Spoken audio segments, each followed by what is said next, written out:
Well, good morning. Oh, the day has finally arrived. We've been talking for over a year about putting more money back in people's pockets. And I'm so proud to be here at this wonderful place to talk about what this means to real families, the fact that we've worked so hard.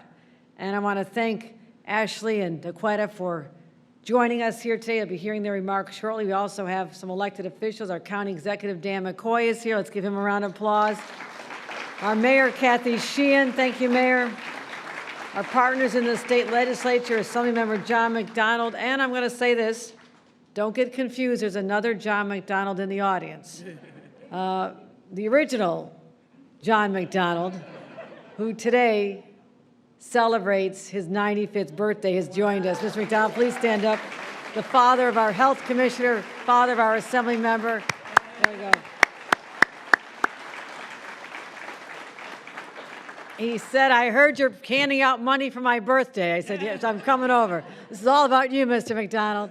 37-year employee at the state DOT, so extraordinary service as well. Members of my team are here from the Department of Taxation and Finance and other members of my administration, as well as our community partners and friends in labor. So what are we doing about? I have said for a long time, I know what it's like, how families struggle. You just get this sense you're not getting ahead. What are you doing wrong?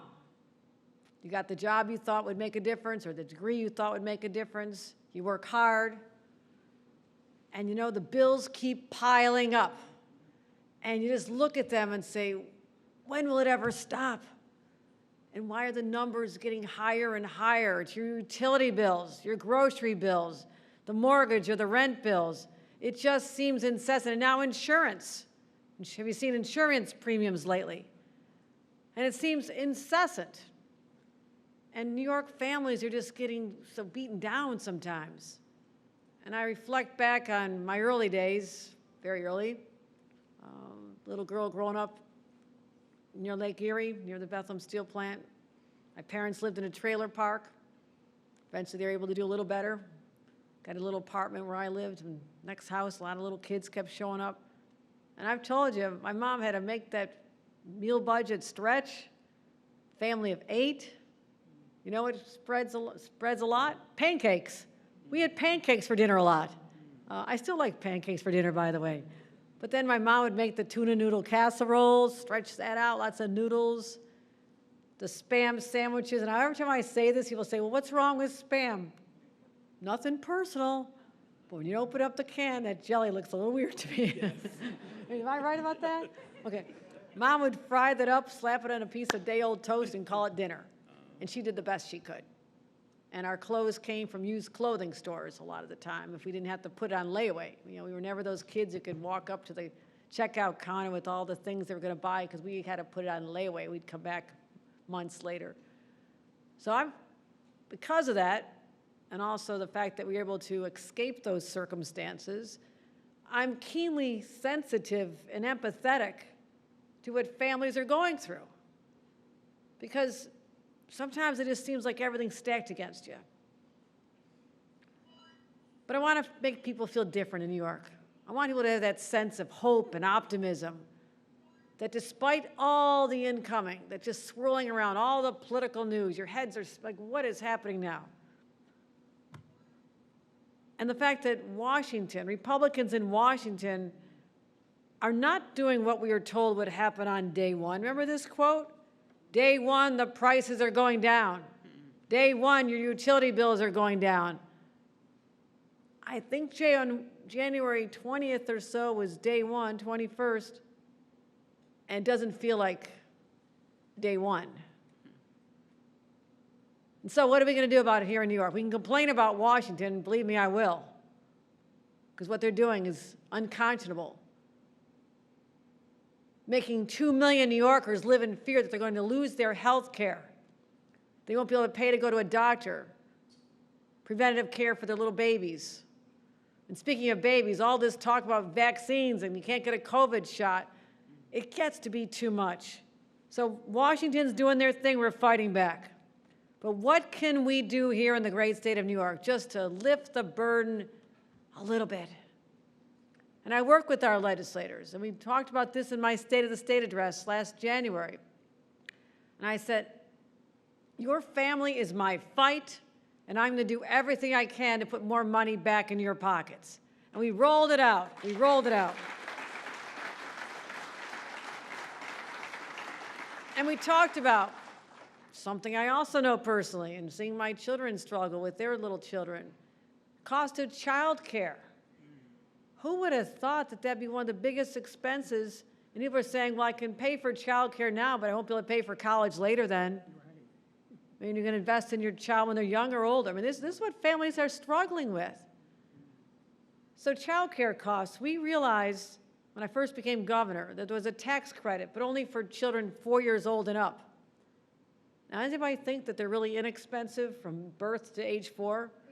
I mean, you're buying that formula, the diapers. My daughter is visiting. I just saw her. I was working all week, and I just had a chance to see her. 2-month-old baby. Mom, I'm out of diapers already. I got to go buy some diapers. The expenses are high. We decided that we could help families by giving them this year $1,000 back in their pockets for children under the age of 4, $500 for older children. That adds up. Something else we realized, people are spending a lot of money on their kids' nutrition, breakfast and lunch, and some kids were not getting proper nutrition. And there was a stigma associated with the whole idea that, well, I'm going to go over in this line at the school for my lunch, and everybody's going to know that I'm one of those kids that need subsidized food because my parents don't have enough money. That's a stigma that can live with you forever. Why do I know this? I heard this from an elected member of the state legislature on Long Island who came up to me and told me when we announced this, a Republican, said, I was that kid who skipped meals every day because I couldn't afford it, and I didn't want people to know that I had to get extra help, because that never left me. So I said, we can pick up the cost of school breakfasts and lunches for every family. First of all, it makes sure those kids are well fed. They're not sitting there with their stomachs growling. And secondly, it puts money back in their pockets, about $1,500, $1,600 per child per year. I had a dad come up to me on the street the other day. I walked the streets of Manhattan. I walked the streets of Albany. People come up to me. Gentleman in Manhattan comes up and goes, I want to thank you for what you did with the school lunch program. And I'm looking at it, I was like, okay. He says, and the breakfast. I said, why is that so important? He goes, I save an hour a day. I used to have to get up early, make breakfast for the kids, wait for them to eat it, then pack up the lunches, and then I had to go grocery shopping to get, he goes, you save me an hour a day. So not just saving money, but saving parents' times, harried parents first. I see a lot of nodding heads out there. You really happy you don't have to make breakfast or lunch anymore? Okay, we have some happy campers in this audience. So it adds up. We also said, how about a middle-class tax cut? The largest tax rate cut in 70 years. Start reducing your taxes. And there was one more thing. I said, okay, we're adding it all up, I'd like to get close to $5,000 back in people's pockets. What else can we do? And I have my budget director, Blake Washington. Blake, you shouldn't have told me this one. You'd have more money in our coffers. But he says, Governor, because of inflation, the cost of everything New Yorkers buy has gone up over the last few years. We've been able to amass $2 to $3 billion more than we thought, than we anticipated in our budget. So that's sitting there. And it dawned on me instantly, this doesn't belong to us. This is because hardworking New Yorkers got slammed with higher costs of everything, and they had to pay more, and then they had to pay more in sales tax. So I said, why don't we give that back to New Yorkers? It's only there one time. You can't put on a program that you're going to need the money for the next year. We had to have this explanation with the legislature. You can't do recurring costs. But a one-time statement that we hear you, New Yorkers. We hear you. And if we could put money back in your pockets through an inflation rebate, then you know we care about you. And I went around to malls around the holiday time, went to grocery stores here in Albany, and I'd go shopping, I'd walk up to people, like, how would it feel for you if you had an extra $400 back in your pockets? I mean, one time I was shopping for back-to-school clothes for moms at Target. I've done a lot of shopping. And I said, what would it mean to you? And people were just like, are you kidding me? Are you serious? This could really happen? I mean, that could help with groceries for a week or two. It could help with the basket of clothes they have to buy, the sneakers, the backpack. People realized that we understood that. We're not just talking about this affordability crisis in vague terms. We're talking about it in concrete, real terms that are going to make a difference. And that's what a check is all about. It's going to show up. And we have, depending on your income, up to $400 a person are going to get a check starting very soon through the month of October and November. So watch for it. Now, I'm going to tell you this. If your neighbor gets it and you don't start calling us. Give us October and November, okay? I don't know the logic behind all this, but this is what I'm told is the time frame. So you'll have it just in time for your holiday shopping, okay? So I think that's a big win.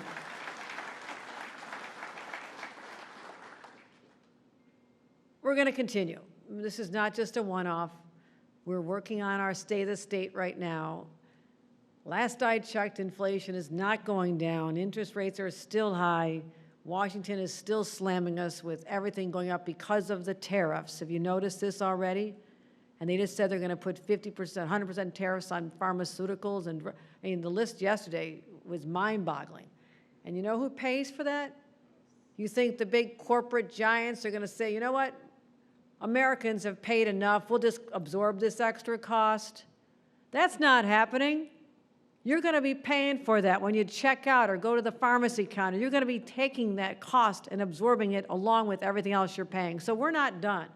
We're going to continue finding ways in light of what is going on there to be responsive, to show we get it, we understand, we hear your voices, New Yorkers, and that's why we are proud to announce the completion and the start of our first ever inflation rebate. We'll be hitting your mailboxes soon. It's going to look like this, everybody.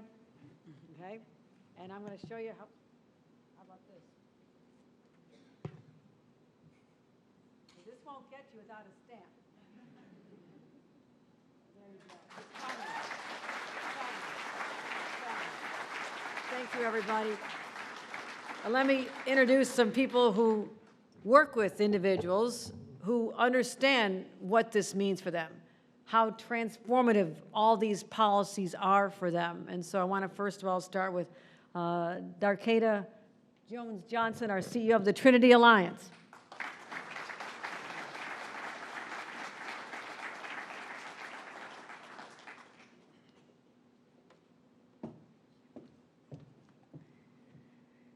Grand Rising, everyone. I am Dakota Johnson, the CEO of Trinity Alliance of the Capital Region. I want to extend my thank you to Governor Hochul, as well as the members of the legislature for their leadership, as well as recognizing the very real challenges that inflation has placed on individuals and families in New York. At Trinity Alliance of the Capital Region, we walk alongside thousands of neighbors every year, families, single parents, and seniors who work tirelessly to provide for themselves as well as their loved ones. The rising cost of food, utilities, and daily essentials has weighed heavily on them. As someone with lived experience of poverty, I know how significant this refund would have been for my child as well as myself. This rebate, $200 for single, head of household or married filing separately, and $400 for couples, families, may not seem like a lot of money. But for many in our community, it is unexpected support that makes a meaningful difference. It may cover a utility bill to keep the lights on or put gas in the car to get to work. It provides a little more stability and breathing room at a time when individuals and family need it the most. At Trinity Alliance, our mission is to strengthen and support our community by providing comprehensive, compassionate services in partnership with our neighbors.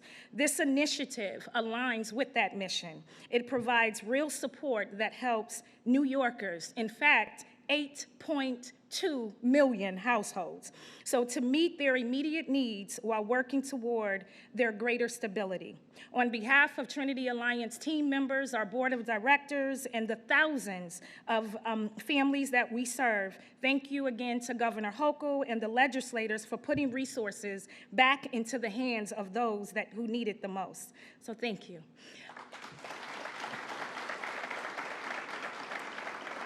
It is now my pleasure to introduce my dear friend and colleague in service and leadership, Ashley Framego, oh my Lord, how am I? Okay, thank you, CEO of Girls Inc. of the Capital Region. Thank you.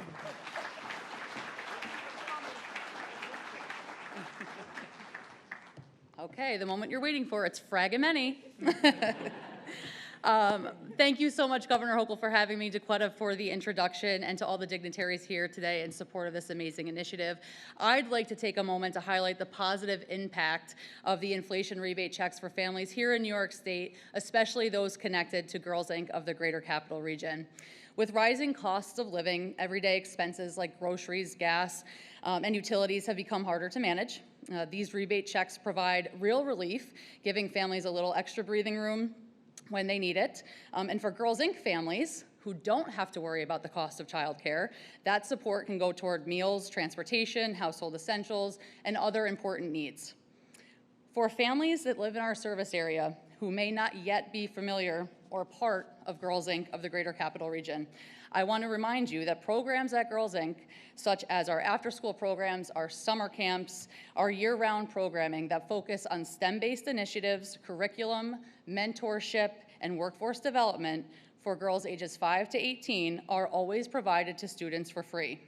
What matters most is flexibility. These checks allow parents to make decisions that are best for their children. At Girls Inc., we believe in giving girls the tools to thrive academically, emotionally, and financially. While $400 won't solve everything, it is a step in the right direction, and it makes things a little bit easier. This is also a reminder for families that when families are supported, all children are given the space to become strong, smart, and bold. Thank you very much for having me today, and I get the honor of telling you that this concludes the program. So thank you so much.